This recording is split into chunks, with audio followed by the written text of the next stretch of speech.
Story with Binaca. सुनिए कहानी Binaca की जुबानी। हाजिर है रविंद्रनाथ टैगोर की कहानी पिंजर।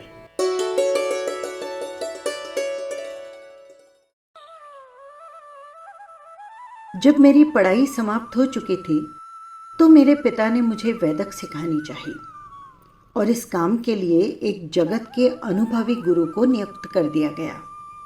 मेरा नवीन गुरु केवल देशी वैदिक में ही चतुर न था, बल्कि वो डॉक्टरी भी जानता था। उसने मनुष्य के शरीर की बनावट समझाने के आशय से मेरे लिए एक मनुष्य का ढांचा अर्थात हड्डियों का पिंजर मंगवा दिया, जो उस कमरे में रखा गया जहां पर मैं पढ़ाई करता था। साधारण व्यक्ति जानते हैं कि मुर्दा विशेषतः हड्डियों के पिंजर से कम आयु वाले बच्चों को, जबकि वो अकेले हों, कितना अधिक भय लगता है। स्वभावतः मुझको भी डर लगता था और आरंभ में तो मैं कभी उस कमरे में अकेले भी न जाता। यदि कभी किसी आवश्यकतावश जाना पड़ता तो उस पिंजर की ओर आंख उठाकर भी न देखता। एक और विद्यार्थी भी मेरा सहपाठी था। वो बड़ा निर्भय था। वो कभी उस पिंजर से भयभीत न होता और कहा करता था, इस पिंजर की सामर्थ्य ही क्या है जिससे किसी जीवित व्यक्ति को हानि पहुंच सके। अभी हड्डियां हैं, कुछ दिनों के पश्चात मिट्टी हो जाएगी। किंतु मैं इस विषय में उससे कभी सहमत न हुआ और सर्वदा यही कहता रहा कि मैंने माना कि आत्मा इन हड्डियों से विलग हो गई है, तब भी जब तक ये यहाँ पर विद्यमान है, समय असमय पर आकर अपने पुराने मकान को देख जाया करती है। मेरा ये विचार प्रकट में अनोखा था, यह असंभव प्रतीत होता था और कभी किसी ने ये नहीं देखा होगा कि आत्मा फिर अपनी हड्डियों में वापस आई हो। किंतु ये एक अमर घटना है कि मेरा विचार सत्य था और सत्य निकला। कुछ दिनों पहले की ही घटना है। एक रात को घर के कुछ आवश्यक कारणों की वजह से मुझे उस कमरे में सोना पड़ा। मेरे लिए ये नई बात थी, इसलिए नींद भी नहीं आई और मैं काफी रात तक करवटें बदलता रहा। यहां तक कि समीप के गिरजाघर ने 12 बजाई। जो लैंप मेरे कमरे में प्रकाश दे रहा था वो भी मध्यम होकर धीरे धीरे बुझ गया। उस समय मुझे उस प्रकाश के संबंध में विचार आया कि क्षण भर पहले तो वो विद्यमान था, किंतु अब सर्वदा के लिए अंधेरे में परिवर्तित हो गया। संसार में मनुष्य जीवन की भी यही दशा है, जो कभी दिन और कभी रात के अनंत में जा मिलता है। धीरे धीरे मेरे विचार पिंजर की ओर परिवर्तित होने आरंभ हुए। मैं मन ही मन सोच रहा था कि भगवान जाने ये हड्डियां अपने जीवन में क्या रही होंगी। सहसा मुझे ऐसा ज्ञात हुआ जैसे कोई अनोखी वस्तु मेरे पलंग के चारों ओर घूम रही है। फिर लंबी सांस की ध्वनि, जैसे कोई दुखित व्यक्ति सांस लेता है। वो आवाज मेरे कानों में आई और फिर पांव की आहट भी सुनाई दी। मैंने सोचा कि ये मेरा भ्रम है और बुरे स्वप्न के कारण मुझे ये काल्पनिक आवाजें आ रही है। किंतु थोड़ी देर में पांव की आहट फिर सुनाई दी। इस पर मैंने भ्रम निवारण हेतु उच्च स्वर में पूछा, कौन है? ये सुनकर एक अपरिचित शक्ल मेरे समीप आई और बोली, मैं हूं, मैं अपने पिंजर को देखने आई हूं। मैंने विचार किया, मेरा कोई परिचित तो मुझसे हंसी नहीं कर रहा है, इसलिए मैंने फिर से कहा, यह कौन सा समय है पिंजर देखने का? वास्तव में तुम्हारा अभिप्राय क्या है? मुझे फिर ध्वनि सुनाई दी, मुझे समय असमय से क्या अभिप्राय? मेरी वस्तु है, मैं जिस समय चाहूं उसे देख सकती हूं। ओह, क्या तुम नहीं देखते? वे मेरी पसलियां हैं जिनमें वर्षों मेरा हृदय रहा है। मैं पूरे 26 वर्ष इस घोंसले में बंद रही हूं जिसको अब तुम पिंजर कहते हो। यदि अपने पुराने घर को मैं देखने चली आई तो इसमें तुम्हें क्या बाधा हुई? मैं डर गया और आत्मा को टालने के लिए मैंने कहा, अच्छा ठीक है, तुम जाकर अपना पिंजर देख लो, मुझे नींद आ रही है। मैं सो रहा हूँ। मैंने हृदय में निश्चय कर लिया कि जिस समय वो यहाँ से हटे मैं तुरंत भागकर बाहर चला जाऊंगा। किंतु वो टलने वाली आसामी न थी।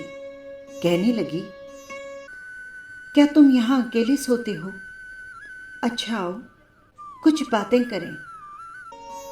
उसका आग्रह मेरे लिए व्यर्थ की विपत्ति से कम न था। मृत्यु की रूपरेखा मेरी आंखों के सामने फैलने लगी, किंतु विवशता से मैंने उत्तर दिया, अच्छा तो बैठ जाओ और कोई मनोरंजक बात सुनाओ। आवाज आई, लो सुनो। 25 वर्ष पहले की बात है। मैं भी तुम्हारी तरह इंसान थी और इंसानों में बैठकर बातचीत किया करती थी, किंतु अब शमशान के शून्य स्थानों में फिरती हूँ। आज मेरी इच्छा है कि मैं एक लंबे समय के पश्चात किसी मनुष्य से बात करूं। मैं प्रसन्न हूं कि तुमने मेरी बात सुनने की सहमति प्रकट की। क्यों, तुम बातें सुनना चाहते हो या नहीं? ये कहकर वो आगे की ओर आई और मुझे मालूम हुआ कि कोई व्यक्ति मेरे पांति पर बैठ गया है। फिर इससे पूर्व कि मैं कोई शब्द मुंह से निकालूं, उसने अपनी कथा सुनानी आरंभ कर दी। महाशय, जब मैं इंसान के रूप में थी तो केवल एक व्यक्ति से डरती थी, और वो व्यक्ति मेरे लिए मानो मृत्यु का देवता था। वो था मेरा पति।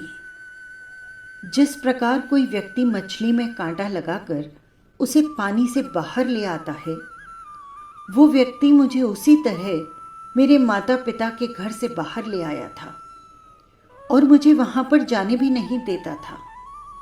अच्छा हुआ कि उसका काम जल्दी ही समाप्त हो गया, अर्थात विवाह के दूसरे महीने ही वो संसार से चल बसा। मैंने लोगों की देखा देखी वैष्णव रीति से क्रियाकर्म किया, किंतु हृदय में मैं बहुत प्रसन्न थी कि कांटा निकल गया। अब मुझे अपने माता पिता से मिलने की आज्ञा मिल जाएगी और मैं अपनी पुरानी सहेलियों से, जिनके साथ मैं खेला करती थी, उन सब से मिलूंगी। किंतु अभी मुझको मैके जाने की आज्ञा भी न मिली थी कि मेरा ससुर घर आया और मेरा मुख ध्यान से देखकर अपने आप से कहने लगा, मुझको इसके हाथ पांव के चिन्ह देखने से मालूम होता है कि ये लड़की नहीं डायन है। अपने ससुर के वे शब्द मुझको अब तक याद हैं। वे मेरे कानों में गूंज रहे हैं। उसके कुछ दिनों के पश्चात मुझे अपने पिता के यहाँ जाने की आज्ञा मिल गई। पिता के घर जाने पर मुझे जो खुशी प्राप्त हुई, उसका तो मैं वर्णन ही नहीं कर सकती। मैं वहाँ प्रसन्नता से अपने यौवन के दिन व्यतीत करने लगी। मैंने उन दिनों अनेकों बार लोगों से अपने विषय में ये कहते सुना कि मैं एक सुंदर युवती हूं, परंतु क्या तुम मेरी बात से सहमत हो? मैंने उत्तर दिया, मैंने तुम्हें जीवित देखा ही नहीं, मैं कैसे सहमति दे सकता हूं? पर हाँ ठीक है, जो तुमने कहा वो ठीक ही होगा। वो बोली, मैं कैसे विश्वास दिलाऊं कि इन दो गड्ढों में लज्जाशील जो दो नेत्र थे, देखने वालों पर बिजलियां गिराते थे। खेद है कि तुम मेरी वास्तविक मुस्कान का अनुमान इन हड्डियों के खुले मुखड़े से नहीं लगा सकते। इन हड्डियों के चहुओर जो सौंदर्य था, अब उसका नाम निशान तक बाकी नहीं। मेरे जीवन के क्षणों में कोई योग्य डॉक्टर भी कल्पना नहीं कर सकता कि मेरी हड्डियां मानव शरीर की रूपरेखा के वर्णन के काम आएगी। मुझे वो दिन याद है जब मैं चला करती थी तो प्रकाश की किरणें मेरे एक एक बाल से निकलकर प्रत्येक दिशा को प्रकाशित करती थी। मैं अपनी बाहों को घंटों देखा करती थी। ओह, ये वो बाहें थी, मैंने जिसको भी दिखाई अपनी ओर आसक्त कर लिया। संभवतः सुभद्रा को भी ऐसी बाहें नसीब न हुई होगी। मेरी कोमल और पतली उंगलियां मृणाल को भी ले जाती थी। खेद है कि मेरे इस नग्न ढांचे ने तुम्हें मेरे सौंदर्य के विषय में सर्वथा झूठी सम्मति निर्धारित करने का अवसर दिया। तुम मुझे यौवन के क्षणों में देखते तो आंखों से नींद उड़ जाती और वैदिक ज्ञान का सौदा मस्तिष्क से अशुद्ध शब्द की भांति समाप्त हो जाता। उसने कहानी का तारतम्य प्रवाहित रखकर कहा, मेरे भाई ने निश्चय कर लिया था कि वो विवाह न करेगा और घर में मैं एक ही स्त्री थी। मैं संध्या समय अपने उद्यान में जाकर छाया वाले वृक्षों के नीचे बैठती तो सितारे मुझे घूरा करते और शीतल वायु जब मेरे समीप से गुजरती तो मेरे साथ अटखेलियां करती थी। मैं अपने सौंदर्य पर घमंड करती और अनेकों बार सोचा करती कि जिस धरती पर मेरा पांव पड़ता है, यदि उसमें अनुभव करने की शक्ति होती तो वो प्रसन्नता से फूली न समाती। कभी कहती कि संसार के संपूर्ण प्रेमी युवक घास के रूप में मेरे पैरों पर पड़े हैं। अब ये संपूर्ण विचार मुझको अनेक बार विफल करते हैं कि ओह, क्या था और क्या हो गया। मेरे भाई का एक मित्र था, सतीश कुमार, जिसने मेडिकल कॉलेज में डॉक्टरी का प्रमाण पत्र प्राप्त किया था। वो हमारा भी घरेलू डॉक्टर था। वैसे उसने मुझको नहीं देखा था, परंतु मैंने उसको एक दिन देख ही लिया और मुझे ये कहने में जरा भी संकोच नहीं कि उसकी सुंदरता ने मुझ पर विशेष प्रभाव डाला। मेरा भाई अजीब ढंग का व्यक्ति था। संसार के शीत ग्रीष्म में वो सर्वदा अपरिचित, कभी गृहस्थ के कामों में हस्तक्षेप न करता।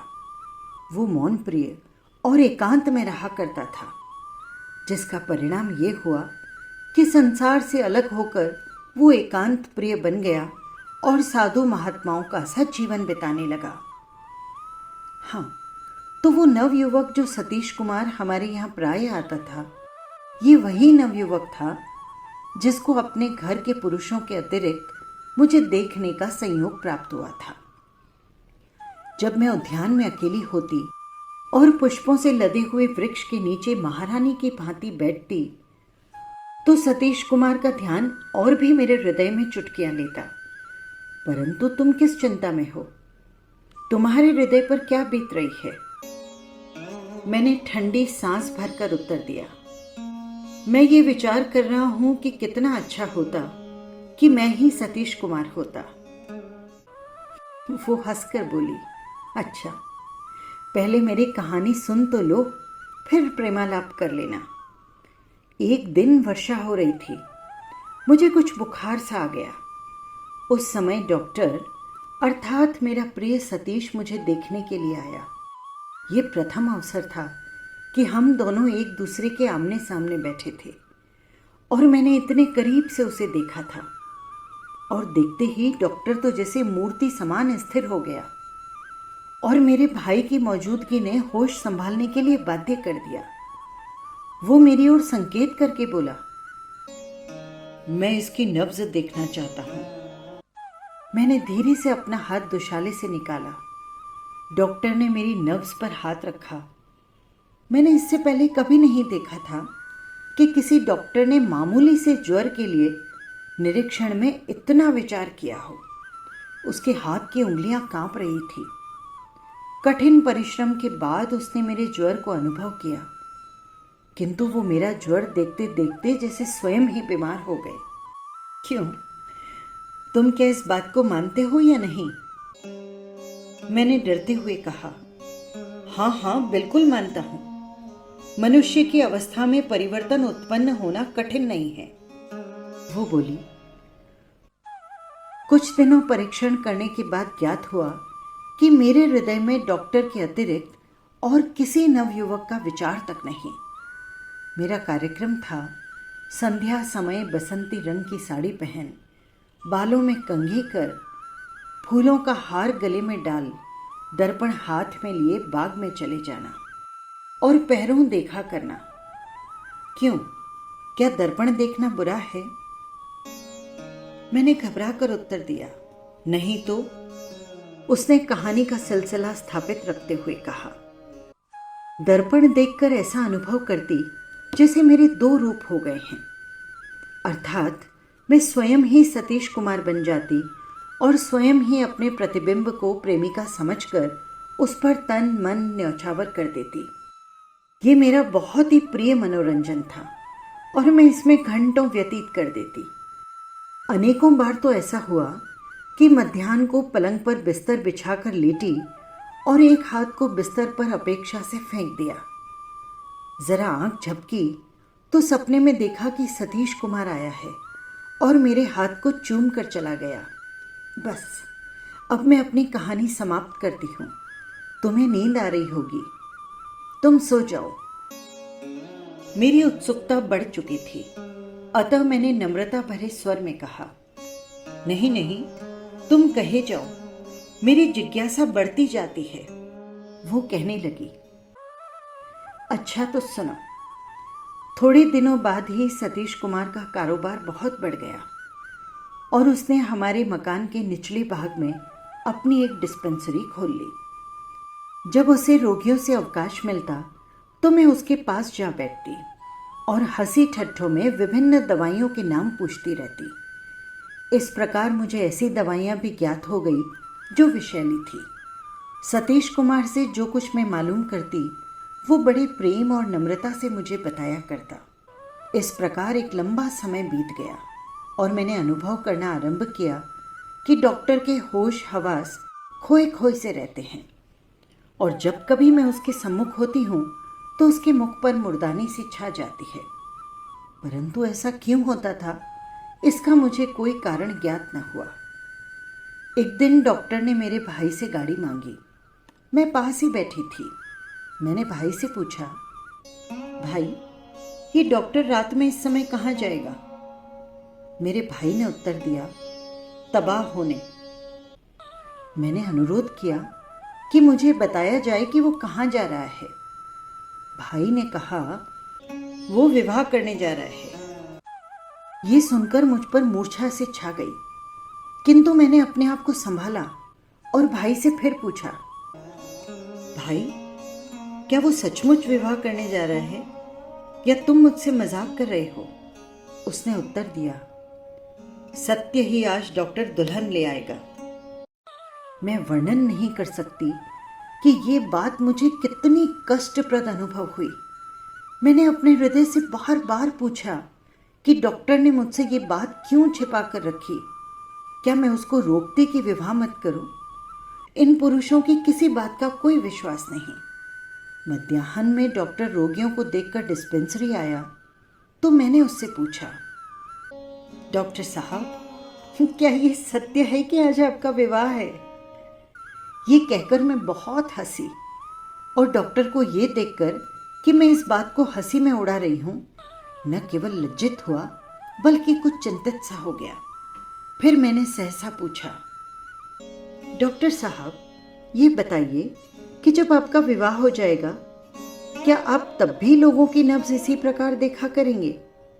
आप तो डॉक्टर हैं और अन्य डॉक्टरों की अपेक्षा प्रसिद्ध भी हैं कि आप शरीर के संपूर्ण अंगों की दशा भी जानते हैं। किंतु डॉक्टर साहब खेद है कि आप डॉक्टर होकर भी मेरे हृदय का पता नहीं लगा सके कि वो किस दशा में है। वस्तुतः हृदय भी तो शरीर का भाग है। मेरे शब्द डॉक्टर के हृदय में तीर की भांति लगे, लेकिन वो मौन रहा। लग्न का मुहूर्त बहुत रात गए निश्चित हुआ था और बारात देर से जानी थी, अतः डॉक्टर और मेरा भाई प्रतिदिन की भांति शराब पीने बैठ गए। इस मनोविनोद में उनको बहुत देर हो गई थी। 11 बजने को थे। मैं उनके पास गई और कहा, डॉक्टर साहब 11 बजने वाले हैं, आपको विवाह के लिए तैयार हो जाना चाहिए।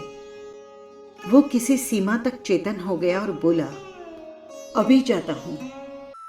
फिर वो मेरे भाई के साथ बातों में तल्लीन हो गया और मैंने अवसर पाकर विष की पुड़िया जो दोपहर को डॉक्टर की अनुपस्थिति में उसकी अलमारी से निकाली थी, शराब के उस ग्लास में डाल दी जो ग्लास डॉक्टर के सामने रखा हुआ था। कुछ क्षणों के पश्चात डॉक्टर ने अपना ग्लास खाली किया और दूल्हा बनने को चला गया। मेरा भाई भी उसके साथ चला गया। मैं अपने 2 मंजिला कमरे में गई और अपना नया बनारसी दुपट्टा ओढ़ा, मांग में सिंदूर भर पूरी सुहागन बनकर उद्यान में निकली, जहां पर प्रतिदिन संध्या के समय बैठा करती थी। उस समय चांदनी छिटकी हुई थी, वायु में कुछ सिहरन उत्पन्न हो रही थी और चमेली की सुगंध ने पूरे उद्यान को महका दिया था। मैंने पुड़िया की शेष दवा निकाली और मुंह में डालकर चुल्लू भर पानी पी लिया। थोड़ी देर में मेरा सिर घूमने लगा, मुझे चक्कर आने लगे, आंखों में धुंधलापन छा गया। चांद का प्रकाश मध्यम होने लगा। पृथ्वी और आकाश, बेल बूटे, अब तो मेरा घर जहाँ मैंने आयु बिताई थी, सभी धीरे धीरे लुप्त होते ज्ञात हुए और मैं एक मीठी नींद सो गई। 1.5 साल के पश्चात सुख स्वप्न से चौंकी तो मैंने क्या देखा कि 3 विद्यार्थी मेरी हड्डियों से डॉक्टरी की शिक्षा प्राप्त कर रहे हैं और एक अध्यापक मेरी छाती की ओर बैंच से संकेत करके वहां बैठे लड़कों को विभिन्न हड्डियों के नाम बता रहा था और कह रहा था, यहाँ पर हृदय रहता है जो विवाह और दुख के समय धड़का करता है, और ये वो स्थान है जहां उठती जवानी के समय फूल निकलते हैं। अच्छा, अब मेरी कहानी समाप्त होती है और मैं तुमसे विदा लेती हूं। तुम सो जाओ। शुभ रात्रि।